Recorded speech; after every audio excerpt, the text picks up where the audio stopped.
What if death was not the end, but a violent, fiery beginning? For thousands of years, civilizations from ancient Egypt to China have whispered about a creature that defies the laws of nature. It doesn't die, it simply waits for its body to turn into a scorching funeral pyre, only to crawl out of its own ashes, younger and stronger than ever before. But is the phoenix just a beautiful bird of fire, or is it a cosmic symbol of a cycle we are not supposed to understand? Today, we rise from the ashes to uncover the forbidden truth of the immortal phoenix. The phoenix was never born like other creatures. There was no mother, no nest, no childhood. According to the oldest legends, the phoenix came into existence already aware of its fate, a creature formed not by chance but by cosmic design, bound to fire, memory, and time itself. Unlike ordinary birds, the phoenix did not fear death. It expected it. Ancient texts describe the phoenix as radiant, not merely because of its flames, but because of the way it carried itself. Its feathers were said to glow like embers at dusk, shifting between gold, crimson, and deep scarlet. Its wings were vast, casting shadows that flickered like firelight against stone and sky. But the beauty of the phoenix was not a gift, it was a warning. Because the phoenix lived knowing something no other creature could truly understand, that its life was temporary, but its existence was endless. The phoenix lived for centuries. Some legends say 500 years, others claim 1,000. Time moved differently for it. While kingdoms rose and collapsed, while empires changed names and gods were forgotten, the phoenix watched silently from mountain peaks and distant deserts. It did not interfere, it did not rule, it did not guide humanity. It observed. And as centuries passed, the phoenix grew heavy with memory. It remembered forests that no longer existed, seas that had dried up into dust, cities swallowed by sand. It remembered people, not as faces, but as emotions. Fear, hope, love, desperation. The phoenix remembered every era because it could not forget, and forgetting for an immortal being is mercy. The greatest misunderstanding about the phoenix is that its rebirth is a blessing.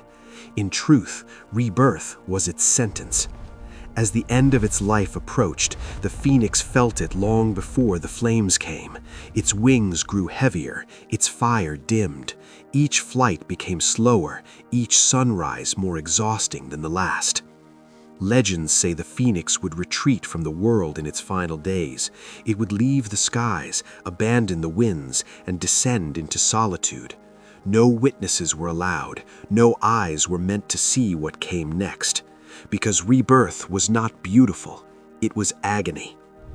The phoenix built its own funeral pyre, branch by branch, resin-soaked wood, aromatic herbs, ancient plants known only to myth. This was not instinct, it was ritual, repeated over lifetimes so long they blurred into one another. When the pyre was ready, the phoenix did not hesitate. It stood atop the flames it had prepared for itself, and waited. Fire did not consume the phoenix instantly. That is a lie told to comfort mortals. The flames rose slowly, wrapping around feathers, skin, bone. The fire burned with intelligence, as if it knew exactly what it was destroying. The phoenix felt everything: the heat, the collapse of muscle, the cracking of bone. Immortality did not numb pain, it amplified it. As the flames reached their peak, the phoenix screamed, not in fear, but in release, a sound said to echo across dimensions, carried by winds that no longer exist. And then, silence. Ash fell where a godlike creature once stood. For a moment, the universe held its breath. From the ashes, something small stirred, a fragile form, a newborn phoenix. No memories were erased. Every rebirth carried the weight of all previous lives. The young phoenix emerged already ancient, already tired, already aware. This is the cruel paradox of the phoenix.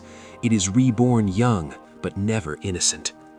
As centuries repeated, the phoenix began to understand the truth of its existence. It was not meant to escape death.